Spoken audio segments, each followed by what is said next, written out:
Деньги давай! Тыныштықты күзетіп тұрғанда әлдекімнің көмекке шақырған дауысы естілді.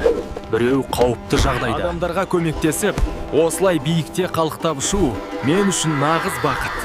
Мен әрқашан қаламды қорғаймын. Қиын болса да, мен тырысамын. Өйткені бұл менің жолым. Менің мақсатым жақсылық жасау. Менің киімім ерекше болу керек. Жүрегіме жақын түстермен. Қызыл батылдық үшін, көк тыныштық үшін. Мен кішкентай көмектерімнің әрқайсысын бағалаймын. Бір адамның күлімсіреуі жақсы нәрселерді көргенде жүрегім қуанады. Қаламыз қауіпсіз болса, менің ең үлкен қуанышым сол. Қарап тұра алмаймын. Біреудің өмірі таразда тұруы мүмкін.